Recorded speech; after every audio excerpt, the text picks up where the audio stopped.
नमस्कार। 26 अक्टूबर 2022 बनने जा रहा है तुला राशि में चतुर्ग्रही योग। जैसा कि आपको पता है हमारे पूर्व के वीडियोस को देख के कि सूर्य, शुक्र और केतु सामान्य तौर पे तुला राशि में गोचर कर रहे हैं।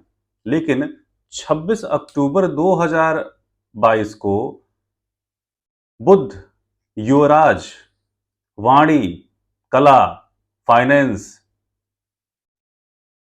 कम्युनिकेशन इत्यादि के कारक बुध, व्यवसाय के कारक बुध, बुद्धि के कारक युवराज तुला राशि में गोचर कर रहे हैं। इसका बहुत ही जबरदस्त प्रभाव पड़ने वाला है प्रत्येक राशि में। तो आज हम उपस्थित हैं मेष से लेके मीन तक प्रत्येक राशि के लिए किस प्रकार का प्रभाव बुध के इस गोचर का रहेगा। जबकि ध्यान देने वाली बात यह है कि मकर राशि में बैठे शनि की भी दृष्टि तुला राशि पे है और साथ ही साथ मेष राशि में बैठे राहु की भी दृष्टि तुला राशि पे है। मतलब चतुर्ग्रही संयोग ये जो तुला राशि में बनने वाला है, इस पे दो और क्रूर ग्रहों की दृष्टि है। ये दृष्टि किस प्रकार से आपके राशि के लिए सकारात्मक या नकारात्मक रहती है, इसे आप देखने के लिए कंटिन्यू हमारे साथ बने रहिए। बहुत ही उतार और चढ़ाव वाले रिजल्ट देखने को मिलेंगे। स्टार्ट करते हैं मेष राशि से। जैसा कि मेष राशि में 7वां भाव तुला राशि पड़ता है। 7वां भाव व्यवसाय का होता है, साथ ही साथ पार्टनर का होता है और उसके साथ साथ हमारे जीवन साथी का भी होता है। तो मेष राशि वालों के लिए कैसा रहेगा इसका प्रभाव।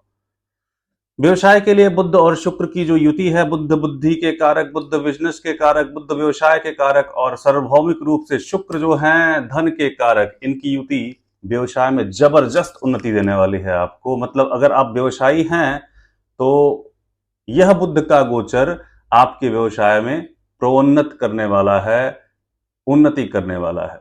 नौकरी पेशा वाले हैं तो आपको प्रमोशन मिलने वाला है, आपके स्थान में परिवर्तन आने वाला है।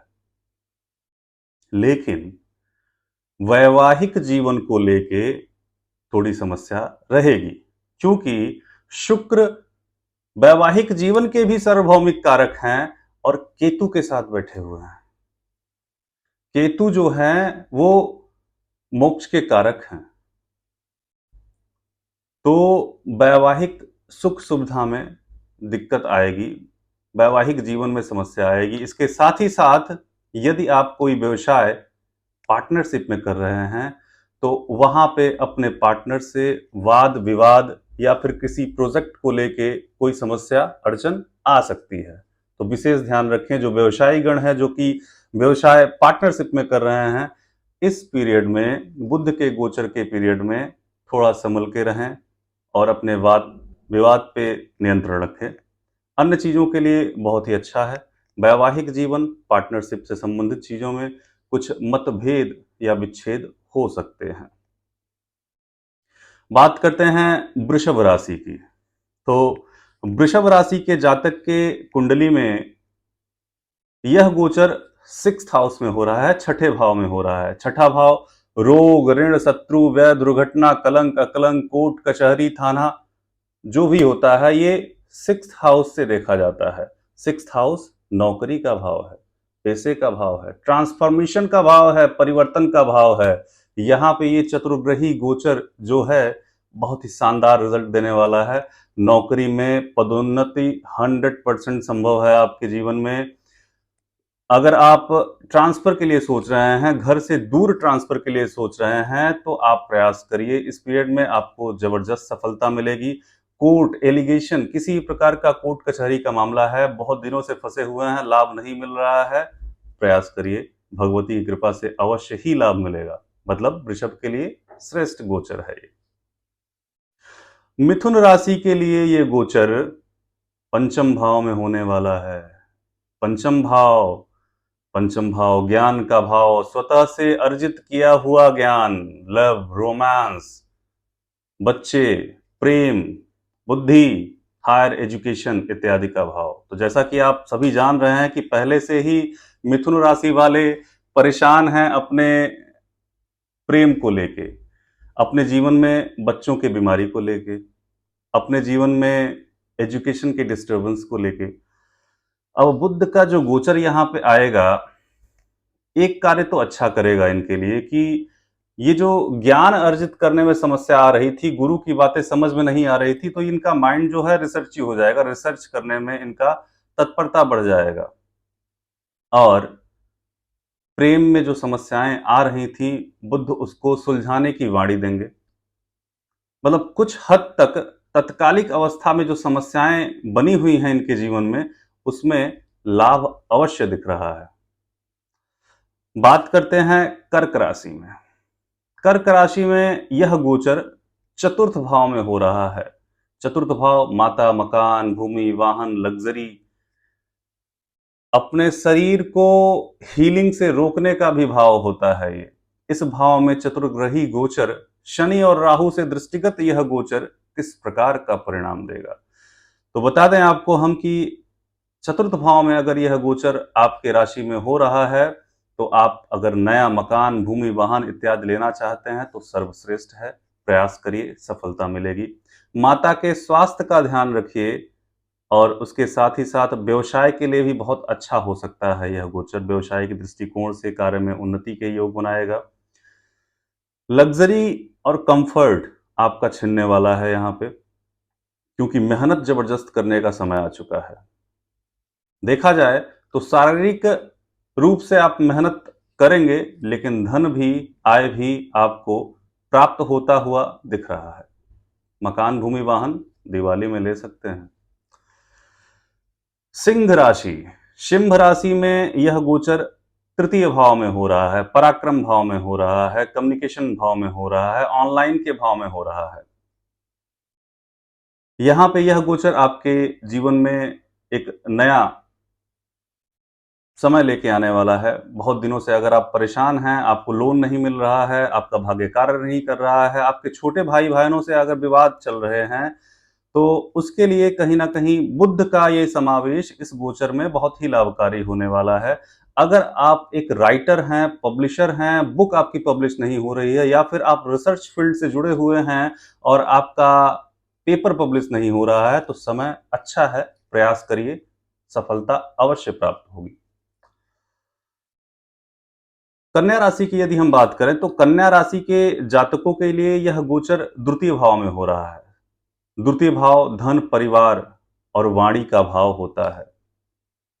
इस भाव में यह गोचर कदाचित अच्छा भी रहने वाला है और बुरा भी रहने वाला है।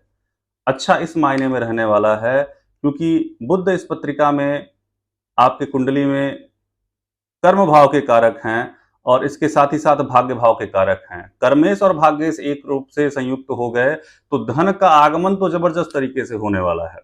लेकिन अगर आप पॉलिटिशियन हैं, आप एक उच्च पद पे बैठे हुए हैं, तो कमिटमेंट देने से बचिएगा और इसके साथ ही साथ वाद विवाद होने की परिस्थिति बनेगी, क्योंकि इस गोचर पे शनि और केतु, शनि और राहु जैसे नकारात्मक ग्रहों, क्रूर ग्रहों की दृष्टि भी है। तो आप ना चाहते हो भी कुछ ऐसा अंट संट बोल जाएंगे कि आपका जो सभा होगा वो आपको कुछ दूसरे ही दृष्टि से देखने लगेगा, आपकी जनता आपसे प्रभावित हो सकती है। तो मुख्य रूप से जो राजनेता हैं कन्या लगन के, कन्या राशि के, उनके लिए अपने बातों को बोलते समय ध्यान देने की आवश्यकता है। तुला राशि के लिए अगर हम बात करें, तो तुला राशि के लिए इस पत्रिका में लगन में ही नीच भंग राजयोग बन रहा है। साथ ही साथ शुक्र लग्नेश होते हुए सूर्य जो इस कुंडली में आय भाव के कारक हैं उनके साथ ये गोचर हो रहा है, तो आय में वृद्धि तो होने ही वाली है। उसके साथ साथ अगर बुध आ गए हैं, भाग्येश भी, भाग्येश, लग्नेश और आयेश, इन तीनों की युति बहुत ही श्रेष्ठ रहने वाली है।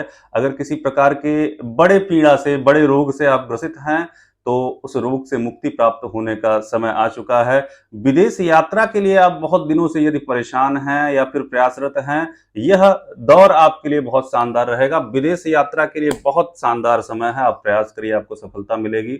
व्यवसाय में उन्नति के योग हैं, पिता का भरपूर सहयोग रहेगा या फिर उच्च अधिकारियों का सहयोग रहेगा। तुला राशि वालों के लिए शानदार समय है, बढ़िया से प्रयास करिए, आपको सफलता अवश्य मिलेगी।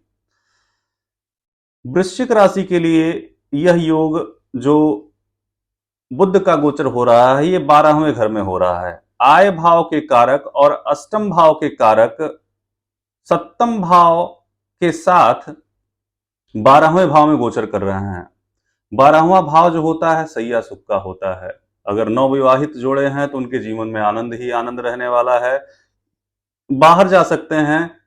और इसके साथ साथ जो विदेश यात्रा या फिर विदेश में सेटल्ड लोग हैं, उनके जीवन में जो अड़चने थी, जिनको पीआर वीजा नहीं मिल रहा था या फिर किसी प्रकार की समस्या विदेश से संबंधित थी, सुलझाने का बहुत ही जबरदस्त समय है।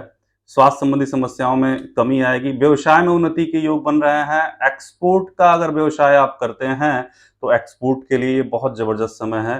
कंपटीशन की तैयारी अगर आप करते हैं, सरकारी नौकरी के लिए प्रयासरत हैं, उसके लिए भी अच्छी है। कोई बड़ी बीमारी हो सकती है पेट से संबंधित इस पीरियड में, तो खान पान, राजसी खान पान से आप विशेष करके बचिए। और इसके साथ ही साथ अगर आपका चरित्र कहीं ना कहीं से आपराधिक है, तो आप मुख्य रूप से इस पीरियड में किसी प्रकार का प्रयास ना करिए, अंडरग्राउंड हो जाइए, आप अपने आप को सीमित कर लीजिए, ये आपके लिए श्रेष्ठ है। ये मात्र आपराधिक प्रवृत्ति के लोगों के लिए है। जेल योग बन रहा है। धनु राशि के लिए यह गोचर आय भाव में हो रहा है। तुला राशि में यहाँ पे आय भाव में गोचर काफी श्रेष्ठकर है। हालांकि छोटी बड़ी बीमारी, आपको छोटी मोटी बीमारी, वायरल या फिर डेंगू, चिकनगुनिया, इस तरह की समस्या दिख रही है शनि और केतु के प्रभाव से, लेकिन आय के दृष्टिकोण में कोई समस्या नहीं है। आय के दृष्टिकोण में निरंतर वृद्धि के योग बने हुए हैं इस पत्रिका में। अपने पिता का स्वास्थ्य का ख्याल आपको अवश्य रखना चाहिए, पिता का स्वास्थ्य डिस्टर्ब हो सकता है। कंपटीशन में जो जातक धनु राशि के हैं, उनके लिए बहुत ही श्रेष्ठतम समय है। विशेष करके जो फाइनेंस से जुड़े हुए, बैंकिंग स्ट्रीम इत्यादि का जो प्रयासरत हैं, उनके लिए ये सफलता अवश्य ही लेके आने वाला है। मकर राशि, मकर राशि में लगन में शनिदेव विराजमान हैं और कर्म भाव में यह गोचर होने वाला है। मतलब व्यक्ति एक से अधिक कर्म में इन्वॉल्व होने वाला है, मेहनत ज्यादा होने वाली है इसके माध्यम से। हालांकि मेहनत के साथ साथ भाग्य का भी प्रबल योग रहेगा। अगर आप कोई नया व्यवसाय स्टार्ट करना चाहते हैं, मुख्य रूप से अगर आपका व्यवसाय का दृष्टिकोण भूमि से संबंधित है, कंस्ट्रक्शन या फिर लैंड से संबंधित कार्य है, तो आप इस कार्य को करिए। भगवती की कृपा से आपको सफलता अवश्य मिलेगी। एक कार्य आपको अवश्य करना चाहिए, जैसा कि लगन में शनि का गोचर है मकर राशि में, तो समस्याएं आपको होंगी ही होंगी। इसके लिए आप एक सामान्य सा निदान कर सकते हैं। प्रत्येक शनिवार को प्रातःकाल 5 फूल वाला लौंग शनि जी के चरण में बिना उनके चेहरा को देखते हुए समर्पित करिए। आपकी जो मानसिक वेदना बनी हुई है, ये समाप्त होगी। आपके लिए गोचर श्रेष्ठ साबित होगा। कुंभ लगन, कुंभ लगन के जातक के लिए ये गोचर जो है अच्छा और बुरा दोनों मिला जुला प्रभाव लेके आया हुआ है। भाग्य का जहां सपोर्ट नहीं मिल रहा था, पिता का सपोर्ट नहीं मिल रहा था, वो सपोर्ट मिलेगा। धर्म कर्म के कार्य में इनका खूब रुचि लगने वाला है। संतान प्राप्ति के लिए श्रेष्ठतम उपाय, श्रेष्ठतम समय है। संतान प्राप्ति हो सकता है इस पीरियड में। अगर संतान प्लान करना चाहते हैं तो आप करिए, आपको लाभ अवश्य दिख रहा है। छोटे भाई बंधुओं से, विशेष रूप से अपने सगे छोटे भाई बंधुओं से झगड़ा या विवाद का योग है, तो उनसे आप अपने संबंध को मधुर बना के रखिए। इस प्रकार की स्थिति आए तो आप इग्नोर कर दीजिए, ज्यादा अच्छा है। अंतिम राशि मीन राशि। मीन राशि के लिए यह गोचर अच्छा है। अगर आप विदेश से जुड़े हुए हैं तो विदेश गमन का योग अगर चाहते हैं, विदेश जाना चाहते हैं, तो वो कार्य सर्वदा सिद्ध होगा। अगर आप रिसर्च फील्ड से जुड़े हुए हैं, तो भी ये कार्य आपके लिए बहुत ही उन्नतिकारी हो सकता है। इसके साथ ही साथ आपके कुंडली में यह योग जो है आपको पराक्रम से भरपूर रहेगा। आपके जीवन में इस पीरियड में काफी सारे कार्य मिलेंगे जिसमें लाभ कम अर्जित होता हुआ दिख रहा है। क्योंकि थर्ड हाउस में यह थर्ड हाउस के लॉर्ड शुक्र जो हैं आपकी कुंडली के अष्टम भाव में गोचर करने वाले हैं। अष्टम भाव जो होता है बहुत प्रिय भाव नहीं होता है। इसको आप अलाइन कर सकते हैं अपने दशा के आधार पर, जैसा कि अष्टम भाव जो होता है रहस्य का भाव होता है, अकल्ट वर्ड का भाव होता है, रिसर्च का भाव होता है, ऑनलाइन जीएसटी कमीशन इत्यादि इत्यादि जो भाव होते हैं वो यहीं से होते हैं। आपको बहुत ही महत्वपूर्ण एक टर्म्स बताता हूं। अगर कोई ग्रह नकारात्मक भाव दे रहा है, हर एक भाव का नकारात्मक और सकारात्मक दोनों पहलू होता है। उसका बेसिक नेचर जो होता है कहीं कहीं नकारात्मक होता है, जैसे अष्टम भाव का बेसिक नेचर जो होता है नकारात्मक होता है। इसको अगर अपने जीवन में अलाइन करना चाहते हैं तो मेडिटेशन करना स्टार्ट करिए, इसके साथ साथ जीएसटी या फिर कमीशन वाला कार्य करिए, और साथ ही साथ अगर आप रिसर्च या फिर किसी अध्यात्म से जुड़ते हैं तो आपके लिए यह पीरियड फलदायी रह सकता है, खराब नहीं होगा। हालांकि सामान्य तरीके से बहुत बढ़िया नहीं कह सकते। तो ये रहा बुध जो कि राजकुमार हैं उनके गोचर का परिणाम। इसके बाद वाले वीडियो में आपको दिखेगा नक्षत्र का जबरदस्त प्रभाव जो कि श्री कृष्ण अपने जीवन में फॉलो किया करते थे। अगर आपको मेरा वीडियो पसंद आया हो, आप हमारी चीज़ों को पसंद कर रहे हैं तो सब्सक्राइब करिए, लाइक करिए और हमारा अगला वीडियो अवश्य ही देखिएगा। प्रणाम।